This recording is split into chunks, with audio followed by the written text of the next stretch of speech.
بسم اللہ الرحمن الرحیم یا ایہا الذین آمنوا اتقوا اللہ ولتنظر نفس ما قدمت لغد واتقوا اللہ ان اللہ خبیر بما تعملون۔ اے ایمان والو، اللہ سے ڈرتے رہو اور ہر شخص کو دیکھنا چاہیے کہ اس نے کل یعنی آخرت کے لیے کیا سامان بھیجا ہے، اور ہم پھر کہتے ہیں کہ اللہ سے ڈرتے رہو، بے شک اللہ تمہارے سب اعمال سے خبردار ہے۔ بسم اللہ الرحمن الرحیم، الحمد للہ رب العالمین، والصلاة والسلام على اشرف الانبیاء والمرسلین وعلى آلہ واصحابہ اجمعین ومن تبعہم بإحسان الى یوم الدین۔ قابل صد احترام حضرات شائقین و شائقات سچا پیغام، السلام علیکم ورحمۃ اللہ وبرکاتہ۔ آج کی محفل میراث النبی کے نورانی پروگرام میں آپ کا استقبال ہے۔ اہلا و سہلا مرحبا۔ ہم آپ تمام حضرات و مستورات کا خیر مقدم کرتے ہیں۔ محترم حضرات و خواتین، تعلیم کا آغاز ہو رہا ہے۔ سب سے پہلے آداب تعلیم کا لحاظ کرتے ہوئے تعلیم کی طرف متوجہ ہو جائیں۔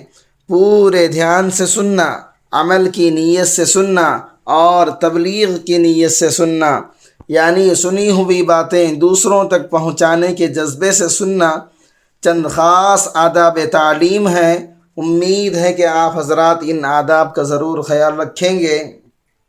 جزاکم اللہ۔ بسم اللہ الرحمن الرحیم۔ حضرت ابو حذیفہ رضی اللہ عنہ کی ندامت۔ حضرت عبداللہ ابن عباس رضی اللہ عنہما فرماتے ہیں، حضور صلی اللہ علیہ وسلم نے جنگ بدر کے دن اپنے صحابہ سے فرمایا، مجھے یہ معلوم ہوا ہے کہ بنو ہاشم اور بعض دوسرے قبیلے کے لوگوں کو یہاں زبردستی لایا گیا ہے، وہ ہم سے لڑنا نہیں چاہتے، لہذا تم میں سے جس کے سامنے بنو ہاشم کا کوئی آدمی آ جائے تو وہ اسے قتل نہ کرے، اور جس کے سامنے ابو البختری ابن ہاشم ابن حارث ابن اسد آ جائے تو وہ اسے قتل نہ کرے، اور جس کے سامنے عباس ابن عبد المطلب حضور صلی اللہ علیہ وسلم کے چچا آ جائیں وہ انہیں قتل نہ کرے، کیونکہ وہ بھی مجبوراً آئے ہیں۔ اس پر حضرت ابو حذیفہ رضی اللہ عنہ نے کہا، ہم تو اپنے باپ، بیٹوں اور بھائیوں کو قتل کریں اور عباس کو چھوڑ دیں؟ اللہ کی قسم، اگر عباس میرے سامنے آ گئے تو میں تلوار سے ان کے ٹکڑے ٹکڑے کر دوں گا۔ حضور صلی اللہ علیہ وسلم کو جب یہ بات پہنچی تو آپ صلی اللہ علیہ وسلم نے حضرت عمر فاروق رضی اللہ عنہ سے فرمایا، اے ابو حفص۔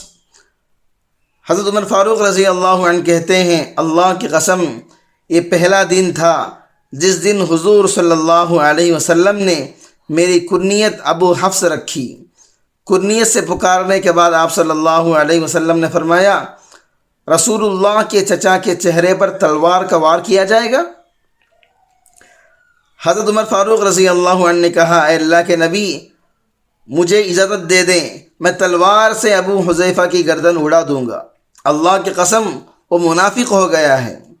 اس وقت جوش میں حضرت ابو حذیفہ رضی اللہ عنہ یہ بات کہہ بیٹھے، لیکن بعد میں حضرت ابو حذیفہ رضی اللہ عنہ نے کہا، میں اس دن جو غلط بات کہہ بیٹھا تھا، میں اب تک اپنے آپ کو عذاب خداوندی کے خطرے میں محسوس کر رہا ہوں اور مجھ پر خوف طاری ہے، اور میرے اس گناہ کا کفارہ صرف اللہ تعالیٰ کے راستے میں شہادت ہی ہو سکتی ہے۔ چنانچہ وہ جنگ یمامہ میں شہید ہو گئے۔ حضرت انس ابن مالک رضی اللہ عنہ فرماتے ہیں، حضور صلی اللہ علیہ وسلم نے حضرت ثابت ابن قیس رضی اللہ عنہ کو چند دن نہ دیکھا تو ان کے بارے میں دریافت فرمایا وہ کہاں ہیں؟ ایک صحابی نے عرض کیا اے اللہ کے رسول میں ابھی اس کا پتہ کر کے آتا ہوں۔ چنانچہ وہ صحابی حضرت ثابت کے پاس گئے تو دیکھا وہ اپنے گھر میں سر جھکائے بیٹھے ہوئے ہیں۔ انہوں نے پوچھا کیا بات ہے؟ انہوں نے کہا بڑا برا حال ہے، کیونکہ مجھے اونچی آواز سے بولنے کی عادت ہے اور میری آواز حضور صلی اللہ علیہ وسلم کی آواز سے اونچی ہو جاتی تھی، اور اب اس بارے میں قرآن پاک کی آیت نازل ہو چکی جن کے مطابق میرے پہلے تمام اعمال برباد ہو چکے ہیں اور میں دوزخ والوں میں سے ہو گیا ہوں۔ ان صحابی نے حاضر خدمت ہو کر نبی کریم صلی اللہ علیہ وسلم کو بتایا کہ وہ ایسا کہہ رہے ہیں۔ حضرت موسیٰ ابن انس راوی کہتے ہیں حضور صلی اللہ علیہ وسلم نے ان صحابی سے فرمایا جا کر حضرت ثابت رضی اللہ عنہ سے یہ کہہ دو کہ تم جہنم والوں میں سے نہیں ہو بلکہ جنت والوں میں سے ہو۔ چنانچہ انہوں نے جا کر حضرت ثابت رضی اللہ عنہ کو یہ زبردست بشارت سنا دی۔ حضرت انس ابن مالک رضی اللہ عنہ نے حضور صلی اللہ علیہ وسلم کے ہاتھ میں ایک دن چاندی کی انگوٹھی دیکھی اور دوسرے لوگوں نے بھی دیکھی تو لوگوں نے انگوٹھیاں بنوا کر پہن لیں۔ بعد میں حضور صلی اللہ علیہ وسلم نے وہ انگوٹھی اتار دی تو لوگوں نے بھی اتار دیا۔ حضرت عبداللہ ابن عمر رضی اللہ عنہما فرماتے ہیں حضور صلی اللہ علیہ وسلم سونے کی انگوٹھی پہنا کرتے تھے۔ ایک دن آپ نے وہ اتار دی اور فرمایا آئندہ یہ انگوٹھی میں کبھی بھی نہیں پہنوں گا۔ یہ دیکھ کر لوگوں نے بھی اپنی انگوٹھیاں اتار دیں۔ حضرت عبداللہ ابن عمر رضی اللہ عنہما مکے اور مدینے کے درمیان ایک درخت کے پاس جب پہنچتے تو اس کے نیچے دوپہر کو آرام کرتے اور اس کی وجہ یہ بتایا کرتے کہ حضور صلی اللہ علیہ وسلم نے اس درخت کے نیچے دوپہر کو آرام کیا کرتے تھے۔ حضرت خرہ رضی اللہ عنہ کی اطاعت رسول۔ حضرت خرہ رضی اللہ عنہ فرماتے ہیں میں قبیلہ مزینہ کی ایک جماعت کے ساتھ حضور صلی اللہ علیہ وسلم کی خدمت میں حاضر ہوا اور ہم آپ صلی اللہ علیہ وسلم سے بیعت ہوئے۔ جب ہم آپ سے بیعت ہو گئے اس وقت آپ کی گھنڈیاں کھلی ہوئی تھیں۔ میں نے آپ کے کرتے کے گریبان میں ہاتھ ڈال کر مہر نبوت کو چھوا۔ حضرت عروہ راوی کہتے ہیں میں نے دیکھا کہ حضرت خرہ کے صاحبزادے حضرت معاویہ کی اور حضرت معاویہ کے بیٹے کی گھنڈیاں گرمی سردی ہر موسم میں ہمیشہ کھلی رہا کرتی تھیں۔ جنت میں آپ صلی اللہ علیہ وسلم کی رفاقت۔ حضرت ربیعہ کہتے ہیں میں نبی اکرم صلی اللہ علیہ وسلم کی خدمت میں رات گزارتا تھا اور تہجد کے وقت وضو کا پانی اور دوسری ضروریات مثلا مسواک مصلی وغیرہ رکھا کرتا تھا۔ ایک مرتبہ حضور صلی اللہ علیہ وسلم نے میری خدمات سے خوش ہو کر فرمایا مانگ کیا مانگتا ہے؟ انہوں نے عرض کیا اے اللہ کے رسول جنت میں آپ کی رفاقت مانگتا ہوں۔ آپ صلی اللہ علیہ وسلم نے فرمایا اور کچھ؟ عرض کیا کہ بس یہی چیز مطلوب ہے۔ تو آپ صلی اللہ علیہ وسلم نے فرمایا اچھا میری مدد کرو سجدوں کی کثرت سے، یعنی کثرت سے نماز پڑھ کر تم تمہاری مطلوبہ چیز کو حاصل کر سکتے ہو۔ محترم ناظرین کرام، اس دینی اور ایمانی بیان کو سننے کے دوران ہی اس کو لائک کر دیجئے اور شیئر بھی کر دیجئے تاکہ دوسرے بھی اس سے فائدہ اٹھا سکیں۔ اللہ آپ کو جزائے خیر عطا فرمائے۔ انفاق کا جذبہ۔ حضرت ابی ابن کعب رضی اللہ عنہ فرماتے ہیں مجھے ایک مرتبہ حضور صلی اللہ علیہ وسلم نے زکوٰۃ کا مال وصول کرنے کے لیے بھیجا۔ میں ایک صاحب کے پاس گیا اور ان سے ان کے مال کی تفصیل معلوم کی تو ان پر ایک اونٹ کا بچہ 1 سالہ واجب تھا۔ میں نے ان سے اس کا مطالبہ کیا۔ وہ فرمانے لگے 1 سال کا بچہ نہ دودھ کے کام کا نہ سواری کے کام کا۔ انہوں نے ایک نفیس عمدہ جوان اونٹنی سامنے کی اور کہا کہ یہ لے جاؤ۔ میں نے کہا میں تو اس کو نہیں لے سکتا، مجھے عمدہ مال لینے کا حکم نہیں، البتہ اگر تم یہی دینا چاہتے ہو تو حضور صلی اللہ علیہ وسلم سفر میں ہیں اور آج کا پڑاؤ فلاں جگہ تمہارے قریب ہی ہے، حضور صلی اللہ علیہ وسلم کی خدمت میں جا کر پیش کر دو، اگر منظور فرما لیا تو مجھے انکار نہیں، ورنہ میں معذور ہوں۔ وہ آدمی اس اونٹنی کو لے کر میرے ساتھ ہو گئے اور حضور صلی اللہ علیہ وسلم کی خدمت میں حاضر ہو کر عرض کیا، اے اللہ کے رسول، میرے پاس آپ کے قاصد زکوٰۃ کا مال لینے آئے تھے، اور خدا کی قسم مجھے آج تک یہ سعادت نصیب نہیں ہوئی کہ نبی کریم صلی اللہ علیہ وسلم یا ان کے قاصد نے میرے مال میں کبھی تصرف فرمایا ہو، اس لیے میں نے اپنا سارا مال سامنے رکھ دیا۔ انہوں نے فرمایا، اس میں 1 سالہ اونٹ کا بچہ زکوٰۃ کا واجب ہے۔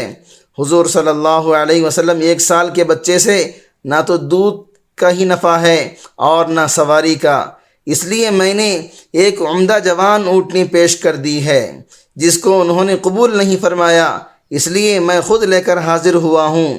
حضور صلی اللہ علیہ وسلم نے فرمایا، تم پر واجب تو وہی ہے جو انہوں نے بتلائی، مگر تم اپنی طرف سے اس سے زیادہ اور عمدہ مال دے دو تو قبول ہے، اللہ تمہیں اس کا اجر مرحمت فرمائے۔ انہوں نے عرض کیا کہ اے اللہ کے نبی، یہ اونٹ حاضر ہے۔ حضور صلی اللہ علیہ وسلم نے قبول فرما لیا اور برکت کی دعا فرمائی۔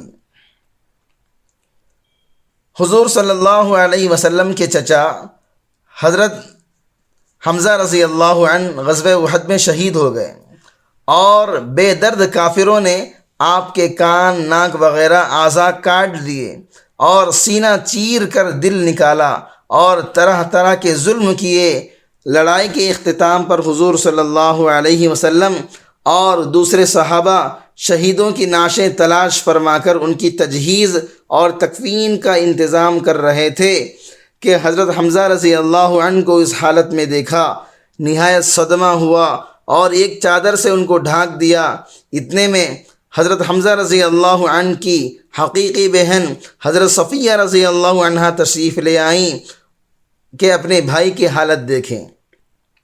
حضور صلی اللہ علیہ وسلم نے اس خیال سے کہ آخر عورت ہیں، ایسے ظلموں کو دیکھنے کا تحمل مشکل ہوگا، ان کے صاحبزادے حضرت زبیر رضی اللہ عنہ سے ارشاد فرمایا کہ اپنی والدہ کو دیکھنے سے منع کرو۔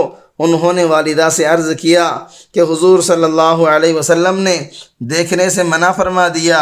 انہوں نے کہا کہ میں نے یہ سنا ہے کہ میرے بھائی کے ناک، کان وغیرہ کاٹ دیے گئے، اللہ کے راستے میں کون سی بڑی بات ہے، ہم اس پر راضی ہیں، میں اللہ سے ثواب کی امید رکھتی ہوں، انشاءاللہ صبر کروں گی۔ حضرت زبیر رضی اللہ عنہ نے جا کر اس کلام کا ذکر کیا تو حضور صلی اللہ علیہ وسلم نے اس جواب کو سن کر دیکھنے کی اجازت عطا فرما دی۔ آ کر دیکھا، انا للہ و انا الیہ راجعون پڑھا اور ان کے لیے استغفار اور دعا کی۔ معزز شائقین و شائقات سچا پیغام، آپ کو اندازہ لگ گیا ہوگا کہ یہ مضمون کتنا اہم ہے اور کس قدر فائدہ مند ہے۔ کم سے کم درجے میں سوشل میڈیا کے ذریعے سے بھی ہم اس کو زیادہ سے زیادہ شیئر کریں گے تو دعوت کے فریضے کی کوششوں میں ہم بھی اپنا کچھ حصہ ڈالنے والے بن سکتے ہیں۔ لہٰذا زیادہ سے زیادہ اس کو عام کریں تاکہ پوری دنیا کے ہندوؤں کی غلط فہمی دور ہو جائے اور انہیں یہ زمینی حقیقت معلوم ہو جائے، اور وہ اپنے اصل مذہبی لیڈر پیغمبر آخر الزماں حضرت محمد الرسول اللہ صلی اللہ علیہ وسلم کو ماننے پر مجبور ہو جائیں اور کلمہ پڑھ کر آپ کے ساتھ ساتھ وہ بھی جنت میں جانے والے بن جائیں۔